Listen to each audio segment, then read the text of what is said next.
રાજકોટ જિલ્લાના ઉપલેટા શહેરમાં ચોમાસા પૂર્વે હાથ ધરાતી પ્રી મોન્સૂનની કામગીરી હજુ સુધી પૂર્ણ ન થતા સ્થાનિકોમાં ભારે રોષ જોવા મળી રહ્યો છે। સ્થાનિકોનો આક્ષેપ છે કે ગટરો, વોકળા અને વરસાદી પાણીના નિકાલ માટેની વ્યવસ્થા સમયસર સાફ ન કરવામાં આવતા આવનારા ચોમાસામાં શહેરમાં જળબંબાકાર જેવી સ્થિતિ સર્જાઈ શકે છે। બીજી તરફ કોંગ્રેસ પર ભાજપ શાસિત નગરપાલિકા સામે ગંભીર આક્ષેપો કર્યા છે। જો કે નગરપાલિકાના ચીફ ઓફિસરનું કહેવું છે કે કામગીરી માટે ટેન્ડર આપી દેવામાં આવ્યું છે, તેને ટૂંક સમયમાં કામ શરૂ થશે। ઉપલેટા શહેરમાં ચોમાસાની ઋતુ નજીક આવી રહી છે। હજુ સુધી શહેરના અનેક વિસ્તારોમાં પ્રી મોન્સૂનની કામગીરી અધૂરી હોવાનું જોવા મળી રહ્યું છે। સ્થાનિકોના જણાવ્યા મુજબ ગટરો અને વરસાદી પાણીના નિકાલના માર્ગોની પૂરતી સફાઈ કરવામાં આવી નથી, જેના કારણે સામાન્ય વરસાદમાં પણ પાણી ભરાવાની સમસ્યા સર્જાઈ શકે છે। સ્થાનિકોનું કહેવું છે કે દર વર્ષે ચોમાસા પહેલા નગરપાલિકા દ્વારા ગટરો, વોકળા અને પાણીના નિકાલની વ્યવસ્થાની સફાઈ કરવામાં આવી, પરંતુ આ વર્ષે હજુ સુધી અસરકારક કામગીરી જોવા મળતી નથી, જેના કારણે લોકોમાં ચિંતા સાથે નારાજગી પણ જોવા મળી રહી છે। આ મામલે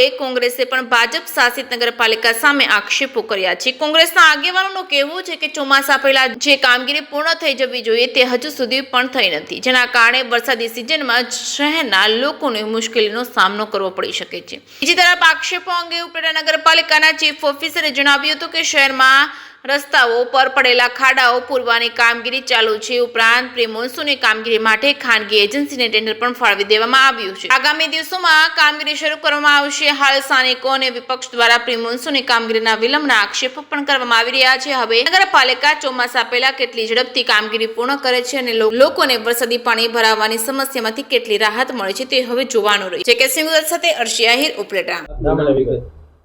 કૃષ્ણકાંત ચોટાઈ, રાજકોટ જિલ્લા કોંગ્રેસ ઉપપ્રમુખ।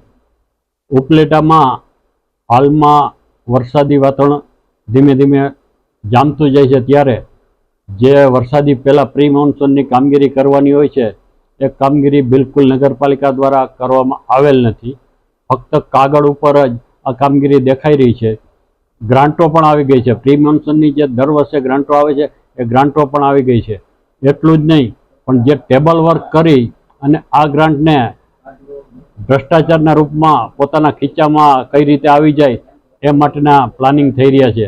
વિશ્વાસપાત્ર વર્તુળોમાંથી જાણવા મળ્યા મુજબ પ્રી મોન્સૂન કામગીરી માટે જે જેસીબી ભાડે રાખવામાં આવેલ છે એ 4200 ઉપરાંતની કિંમત 1 કલાકના લેખે ભાડે રાખવામાં આવેલ છે, જ્યારે હકીકતમાં 900 થી 950 રૂપિયામાં ઉપલેટામાં ગમે એવું જેસીબી જોઈએ તો મળી જાય છે, જ્યારે નગરપાલિકાએ 4200 ઉપરાંત પૈસા આપી અને ભાડે રાખ્યું છે।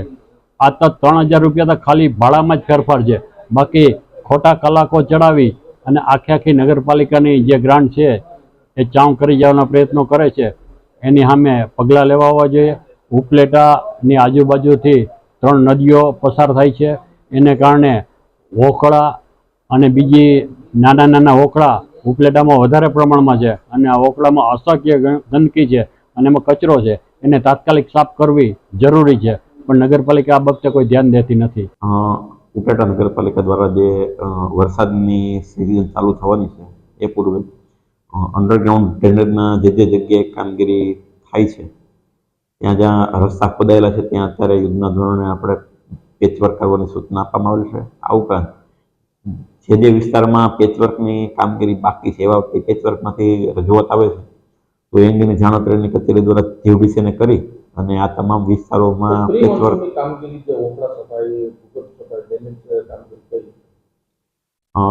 પ્રી મોન્સૂનની કામગીરી માટે એજન્સીને આજરોજ વર્ક ઓર્ડર આપવામાં આવશે।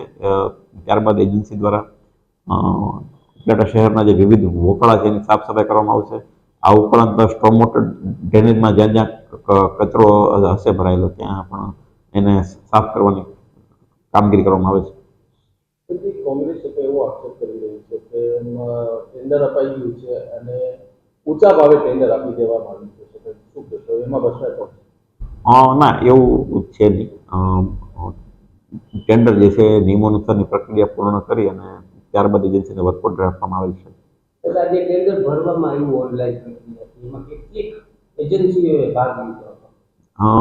પ્રથમ પ્રયત્નમાં એક એજન્સી આવેલી હતી, એટલે બીજો પ્રયત્ન કરવામાં આવેલો હતો। બીજા પ્રયત્નમાં 2 એજન્સીઓ આવેલી હતી, એમાંથી એક એજન્સી છે ડિસ્ક્વોલિફાય થયેલી હતી, એક એજન્સીનો ભાવ મંજૂર કરવામાં આવેલો હતો। કેટલા સમયમાં કામગીરી શરૂ કરવામાં આવશે અને પૂર્ણ કરવામાં આવશે? આજરોજથી જ લગભગ કામગીરી સ્ટાર્ટ થઈ જશે અને 1 વીકની અંદર કામગીરી પૂર્ણ કરવા માટે કોન્ટ્રાક્ટર્સને સૂચના આપવામાં આવશે. મારું નામ કાળાભાઈ બારિયા. તારાભાઈ, આજે જે ઉપલેટા નગરપાલિકા દ્વારા જે પ્રી મોન્સૂનની કામગીરી કરવામાં નથી આવી, શું છે? ની કામગીરી કરવામાં નથી આવી. એ નગરપાલિકાના બધા જે હોદ્દેદારો છે એની મોટી બધી જવાબદારી છે. એની અંદર એની કમિટી છે એની મોટી બધી જવાબદારી છે. અત્યારે જે મોજ નદીના પુલ ઉપર અને જે હું અત્યારે જોઈ રહ્યો છું તો જે ગોંડલ બાપુનો જે પુલ વ્યવસ્થિત રીતે બનાવેલો છે એ પુલની અંદર પડખે જાળી બિછાવી દીધી છે. પડખે મોટા મોટા ઝાડવા થઈ ગયા છે. પુલને ભયંકર નુકસાની કરી છે. સરકાર અબજો રૂપિયા ખર્ચે તો હવે પુલ થઈ શકે નથી. ખાલી ઝાડવા કાપવા બાબતથી આ જે મુનસબ છે કે નગરપાલિકાને જે કામગીરી કરવાની જરૂરી છે એ કરતી નથી અને જે પૈસાનું પેમેન્ટ આવે છે એ ખીચામાં પણ હોમાઈ જાય છે, બધું ખીચામાં લઈ લે છે. તારાભાઈ, જે આ પ્રી મોન્સૂનની કામગીરી નથી થઈ અને તેને લઈને નીચાણવાળા વિસ્તારોમાં પાણી ભરવાના પ્રશ્નો છે, શું છે? પાણી ભરવાના નીચાના પ્રશ્ન એ છે કે જ્યાં ત્યાં કચરા બધા નાખી દીધા છે. અમુક ઝાડ બધા ગાંડા બાવરના ઝાકરા બધા ઉભા થઈ પડ્યા છે.